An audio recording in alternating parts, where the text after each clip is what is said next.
19 ستمبر 1991 میں north Italy کے پہاڑوں کی برفیلی چوٹیوں پر دو ہائیکرز ایریکا اور ہیلمٹ سائمن کو جمے ہوئے برف میں ایک انسانی لاش ملی جس کا آدھا دھڑ نمایاں دکھ رہا تھا اور اس کا لیفٹ بازو اس کے جسم کے اندر مڑا ہوا تھا۔ اس لاش کے تجزیے کے بعد یہ پتہ چلا کہ یہ ایک ایسے شخص کی لاش تھی جس کی عمر 40 سال کے لگ بھگ رہی ہوگی، لیکن حیرانگی کی بات یہ تھی کہ یہ لاش 5300 سال پرانی تھی۔ یہ لاش اس کرۂ ارض پر قدیم ترین انسانی لاشوں میں سے ایک تھی جو 53 صدیوں سے برف پر جمی ہوئی تھی۔ اس لاش کو اوڈزے دی آئس مین کا نام دیا گیا۔ اس ویڈیو میں آپ تاریخ سے جڑی 12 ایسی باتیں جانیں گے جو آپ کو حیران کر دیں گی، تو ویڈیو کو آخر تک ضرور دیکھیے گا۔ وہ لڑکی جو کبھی نہیں ہنسی۔ سن 1907 میں نیو یارک شہر کے تھیٹر وکٹوریا گارڈن میں ایک لڑکی کو پیش کیا گیا جس کا اسٹیج نیم سوبر سوئی تھا۔ یہ لڑکی کبھی نہیں ہنسی تھی۔ تھیٹر کے پروڈیوسر نے ہر اس شخص کو $1000 دینے کی پیشکش کی جو اپنے فن سے سوبر سوئی کو ہنسا سکے۔ لوگ اسٹیج پر آتے، مزاح خیز چہرے بناتے، اپنے بہترین لطیفے سناتے، لیکن وہ سب ناکام رہے۔ سوبر سوئی نہ مسکرائی، نہ ہنسی اور نہ ہی اس کے چہرے پر کسی قسم کے ایکسپریشنز دیکھے گئے۔ حقیقت میں سوبر سوئی چہرے کے فالج کا شکار تھی اور اسی وجہ سے اس کا مسکرانا یا ہنسنا ناممکن تھا۔ تھیٹر کے مینیجر ولی ہیمرسٹائن کو سوبر سوئی کی اس کنڈیشن کا علم تھا اور وہ اس لڑکی کو اسٹیج پر آنے کے لیے $20 ادا کرتا تھا۔ ولی ہیمرسٹائن کی اس حرکت پر وہاں کے اسٹیج پرفارمرز اور بڑے بڑے کامیڈینز نے اسے کافی تنقید کا نشانہ بنایا۔ ایلیفینٹ میری، جسے مرڈرس میری بھی کہا جاتا ہے، ایک 5 ٹن وزنی ایشین فیمیل ایلیفینٹ تھی جو کہ ایک circus spark world famous shows میں پرفارم کرتی تھی۔ میری نے کسی غیر معمولی برتاؤ کی وجہ سے اپنے کیئر ٹیکر کا سر اپنے وزنی پیروں تلے کچل کر اسے مار دیا تھا، جس کے بعد وہاں کافی لوگ مشتعل ہو گئے تھے۔ 1916 میں امریکن سٹی ٹینس کے کنگز فورٹ پر ایلیفینٹ میری کو ایک بھاری کرین کے ذریعے 2000 سے بھی زیادہ لوگوں کے سامنے پھانسی پر لٹکا دیا گیا تھا۔ پرنس اینڈریان ساؤتھ امریکن کنٹری گیانا میں 12 اکتوبر 1871 کو پیدا ہوا۔ اینڈریان کا اصل نام کبھی معلوم نہیں ہو سکا، لیکن اسے اکثر پیلو مین، دی اسنیک مین یا پھر ہیومن کارٹر پلر جیسے ناموں سے پکارا جاتا تھا۔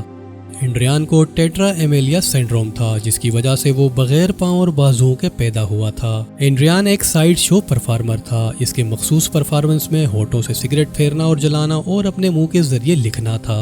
1932 میں آئی ایک فلم فریکس میں اینڈریان نے اپنے سگریٹ کے کرتب کا مظاہرہ بھی کیا تھا۔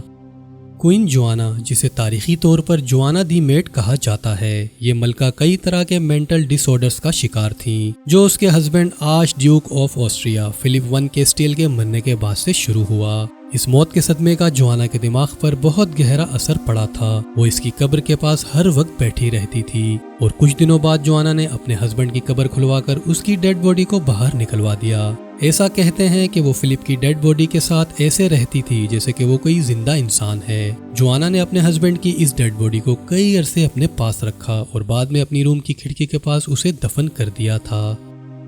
مرسی ڈاگ، جنہیں ایمبولینس ڈاگ یا ریڈ کراس ڈاگ بھی کہا جاتا ہے، یہ ایک ایسے ڈاگ تھے جنہوں نے ورلڈ وار I کے دوران فوج میں پیرا میڈیکل کا کردار ادا کیا۔ انہیں اکثر بڑی لڑائیوں کے دوران بھیجا جاتا تھا جہاں یہ زخمی فوجیوں کی تلاش کرتے اور ان تک فرسٹ ایڈ کا سامان پہنچاتے تھے جو ان ڈاگز کے پاس موجود ہوتا تھا اور زخمیوں کے لیے استعمال کیا جا سکتا تھا۔ ان بہت سے مرسی ڈاگز کو نیشنل ریڈ کراس اسکوٹیز نے تربیت دی تھی تاکہ وہ ملک کی خدمت کر سکیں۔ مڈل ایجز میں وچ کرافٹ یعنی جادو ٹونا پر پابندی تھی اور ایسا کرنے والے کو موت کی سزا دی جاتی تھی۔ ساؤتھ ایسٹ انگلینڈ میں 15ویں صدی سے 18ویں صدی کے درمیان جادو ٹونا کرنے والے 500 افراد کو موت کے گھاٹ اتار دیا گیا تھا۔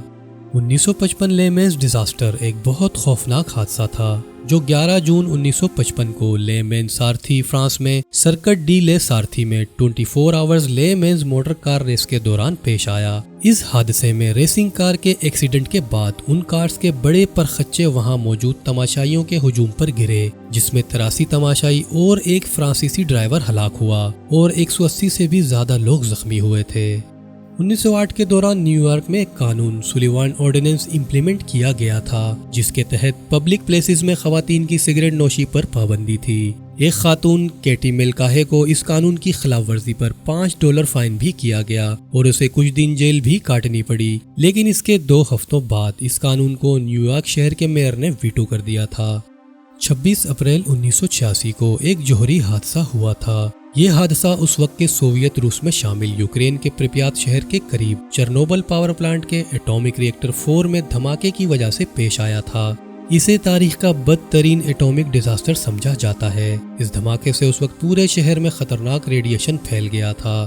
1914 میں جب ورلڈ وار 1 کی شروعات ہوئی تب برٹین میں ایک قانون بنایا گیا تھا، defence of the realm act. اس قانون کے تحت برٹش میں رہنے والے لوگوں کو فون پر کسی دوسرے ملک کی زبان میں بات کرنے پر پابندی تھی۔ اس وقت پبز کو رات 10 بجے کے بعد بند کر دیا جاتا تھا اور شراب میں پانی ملا کر دیا جاتا تاکہ جنگ کے دوران اس کی کمی نہ ہو جائے۔ 1927 میں اینجلوز ہائز نام کے ایک شخص کا موٹر بائک چلاتے ہوئے ایکسیڈنٹ ہوا۔ اینجلو کو چہرے اور جسم پر شدید چوٹیں آئیں اور اس کی شناخت ہونا بہت مشکل تھی۔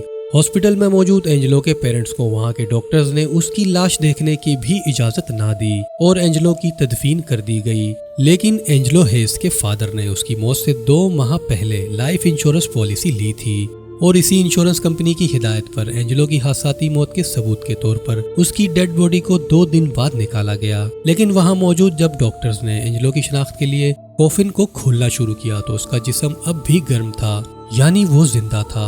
اسے فوراً ہاسپٹل لے جایا گیا جہاں متعدد سرجریز کے بعد وہ زندہ بچ گیا۔